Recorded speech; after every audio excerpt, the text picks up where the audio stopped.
Assalamualaikum warahmatullahi wabarakatuh. Halo sahabat cerita kehidupan. Apa kabar kalian semua? Syukur alhamdulillah kita bisa berjumpa lagi di channel ini.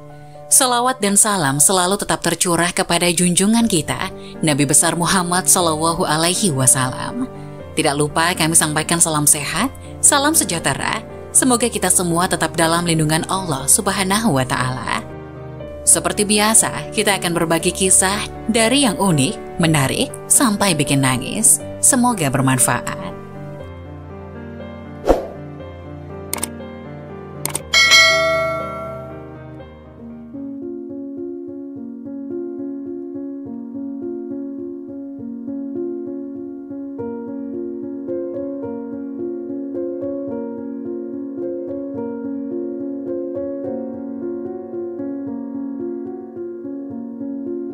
Inilah 4 surat pendek yang dianjurkan Rasulullah untuk dibaca saat sholat tahajud.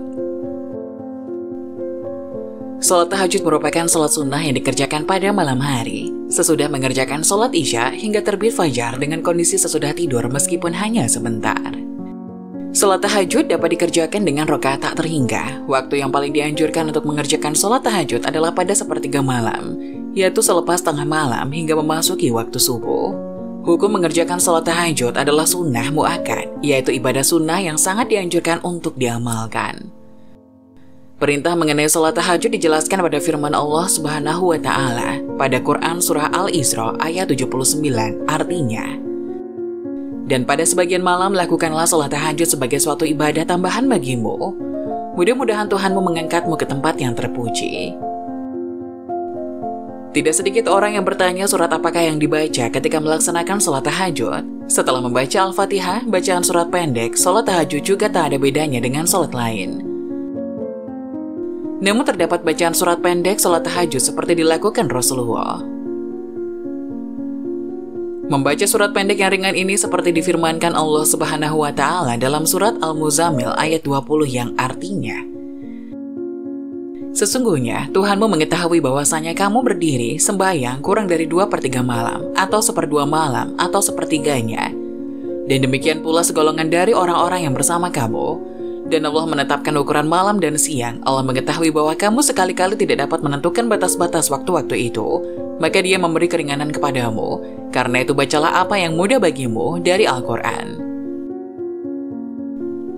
Dia mengetahui bahwa akan ada di antara kamu orang-orang yang sakit dan orang-orang yang berjalan di muka bumi mencari sebagian karunia Allah. Dan orang-orang yang lain lagi berperang di jalan Allah. Maka bacalah apa yang mudah bagimu dari Al-Quran dan dirikanlah sembahyang. Tunaikanlah zakat dan berikanlah pinjaman kepada Allah pinjaman yang baik. Dan kebaikan apa saja yang kamu perbuat untuk dirimu, niscaya kamu memperoleh balasannya di sisi Allah sebagai balasan yang paling baik, yang paling besar pahalanya. Dan mohonlah ampunan kepada Allah, sesungguhnya Allah Maha Pengampun lagi Maha Penyayang." Inilah 4 surat yang dianjurkan untuk dibaca saat melaksanakan sholat tahajud. Surat An-Nas, artinya, "Katakanlah, aku berlindung kepada Tuhannya manusia, Raja manusia, sembahan manusia, dari kejahatan bisikan setan yang bersembunyi, yang membisikkan kejahatan ke dalam dada manusia dari golongan jin dan manusia." Surat Al-Falaq, "Katakanlah, aku berlindung kepada Tuhan yang menguasai subuh dari kejahatan makhluknya dan dari kejahatan malam apabila telah gelap gulita, dan dari kejahatan wanita-wanita tukang sihir yang menghembus pada buhul-buhul, dan dari kejahatan pendengki bila ia dengki." Surat Al-Ikhlas. Surah Al-Ikhlas serupa dengan sepertiga Al-Quran sehingga membaca surah Al-Ikhlas saat sholat tahajud seperti menghatamkan Al-Quran. Katakanlah Muhammad dialah Allah yang Maha Esa. Allah tempat meminta segala sesuatu. Allah tidak beranak dan tidak pula diperanakan, dan tidak ada sesuatu yang setara dengan Dia. Surah Al-Humazah. Celakalah bagi setiap pengumpat dan pencela yang mengumpulkan harta dan menghitung-hitungnya. Dia manusia mengira bahwa hartanya itu dapat mengekalkannya. Sekali-kali tidak, pasti dia akan dilemparkan ke dalam neraka hutamah. Dan tahukah kamu apakah neraka hutamah itu? Yaitu api yang disediakan Allah yang dinyalakan yang membakar sampai ke hati. Sungguh api itu ditutup rapat atas diri mereka, sedang mereka itu diikat pada tiang-tiang yang panjang. Itulah 4 surat pendek yang dianjurkan Rasulullah. Dengan mengetahui hal ini, artinya kita ingin memperbaiki sholat tahajud yang kita lakukan. Semoga Allah selalu memudahkan urusan setiap hamba yang ingin mendekat padanya. Ada juga ciri sholat bersama setan, salah satunya orang yang dalam sholatnya tergesa-gesa. Sebagai umat muslim, kita harus melakukan ibadah kepada Allah, salah satunya dengan beribadah sholat 5 waktu. Seorang muslim yang taat kepada ajaran agama dan taat kepada Allah Subhanahu wa Ta'ala tidak akan melalaikan sholat 5 waktu dan juga sunnah-sunnahnya. Mungkin masih banyak orang yang melakukan sholat masih dengan cara sekedarnya saja.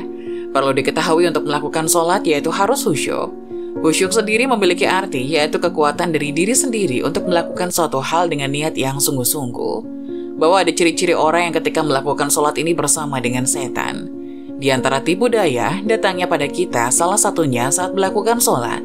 Setan senantiasa akan mengganggu kita pada saat kita sholat agar sholat yang kita kerjakan tidak sempurna.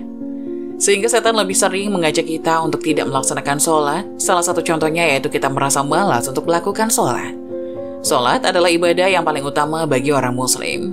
Karena pada saat nanti manusia dihidupkan kembali dan dihisap oleh Allah Subhanahu wa Ta'ala yang akan ditanyakan pertama kali, yaitu ibadah sholat yang dikerjakan pada saat masih hidup di dunia.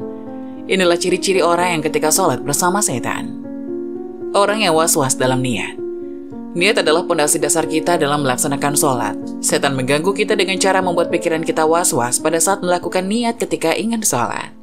Kita merasa tidak yakin dengan niat yang telah kita baca, sehingga kita terus mengulang-ulang bacaan niat tadi.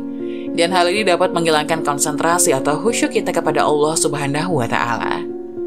Orang yang tidak khusyuk, biasanya orang yang melakukan ibadah ini harus fokus. Jika sudah tidak bisa fokus kepada Allah, ini merupakan salah satu cara setan menggoda kita dan membuat pikiran kita memikirkan urusan duniawi.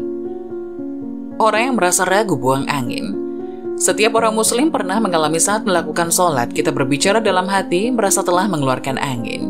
Ini adalah salah satu ciri godaan setan. Dalam hadis diriwayatkan oleh hadis riwayat Ahmad, bahwa Rasulullah SAW pernah bersabda, jika salah seorang di antara kalian merasakan hal itu, maka janganlah membatalkan sholatnya, hingga dia mendengar suara atau mencium baunya tanpa ragu. Hadis riwayat Ahmad. Orang yang tidak fokus pada sholatnya. Setan mencuri perhatian manusia dengan membuat seseorang menengok ke sana kemari, banyak bergerak, dan selalu terbayang hal-hal duniawi. Orang yang sholatnya tergesa-gesa.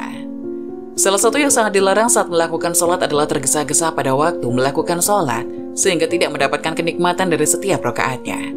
Rasulullah bersabda dalam sebuah hadis yang diriwayatkan oleh hadis riwayat Ahmad. Rasulullah SAW bersabda, sejahat-jahatnya pencuri adalah mencuri dari sholatnya. Para sahabat bertanya, wahai Rasulullah, bagaimana mencuri sholat dari sholat? Rasulullah bersabda, dia tidak sempurnakan ruku dan sujudnya. Hadis riwayat Ahmad. Wanita yang sholat ke masjid menggunakan parfum. Memakai wangian bagi wanita saat pergi ke masjid adalah salah satu hal yang tidak diperbolehkan oleh Rasulullah. Sebagaimana yang disabdakan dalam sebuah hadis yang diriwayatkan hadis riwayat Muslim. Rasulullah SAW bersabda, jika salah satu dari kalian para wanita hendak ke masjid, maka janganlah sekali-kali menyentuh wangian. Hadis riwayat Muslim. Setan akan melakukan segala cara agar sholat yang kita kerjakan tidak berjalan dengan sempurna. Ada saja tingkah setan membuat sholat kita tidak khusyuk. Maka dari itu kita harus belajar lebih fokus saat melakukan ibadah sholat tanpa memikirkan duniawi dan harus fokus kepada niatan awal kita untuk sholat kepada Allah.